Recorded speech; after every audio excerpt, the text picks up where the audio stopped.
think there's always been, I mentioned in the book that in the early centuries of the church, there was this rather, well, I won't say deplorable, because maybe it wasn't deplorable, maybe it was wise in its time and place, but there was an assumption, a fairly patrician assumption, that there were different levels of understanding.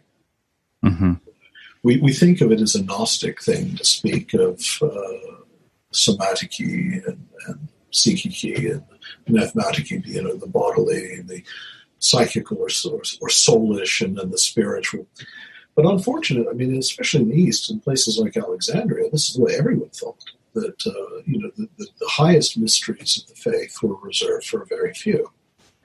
For instance, Gregory of Nazianzus was almost certainly a full-bore Origenian universalist. I think it's clear. The hints are so liberally scattered through his writings. But he doesn't say that directly.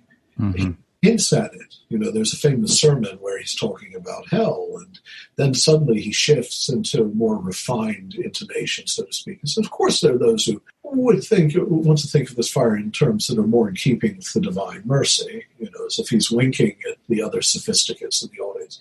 And then he shifts back into the other gear.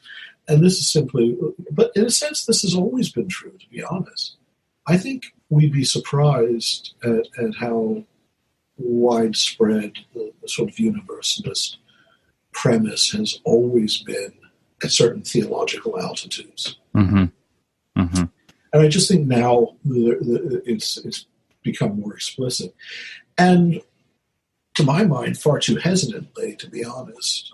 I'm not a great admirer of Hans Urs von Balthasar's book, Dare We Hope, because to me it's so timid. It also it starts from the premise that what I call the infernalist party are standing on solid scriptural ground where they clearly aren't. I would give this much away about the book. My book is not the book of a hopeful universalist. Someone says, we dare hope.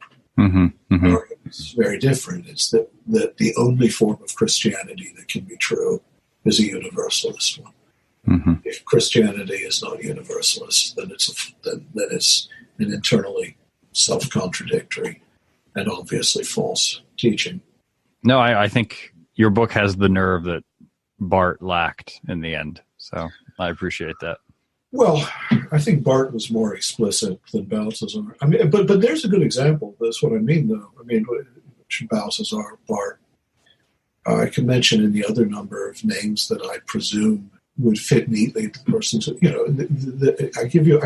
won't do it because I have no right to do it, especially with certain of these figures being long dead, and therefore, But a great number of prominent 20th century theologians, for instance, there are those who are explicitly universalists, of course, like Bulgakov and Evdokimov and certain Eastern figures, as well as figures like Barth, who rhetorically leaves room for talking in other than universalist terms until you realize how he has engineered the language around, say, such things as his reading of Ephesians, so that what looks like it might not be universalist turns out to be universalist in the end. Or Balthasar, whose sympathies are obvious and whose ultimate beliefs are probably easily deduced, but who nonetheless feels that he has to be mealy-mouthed about it. Mm-hmm. Mm-hmm. So I guess it's just a temperamental flaw.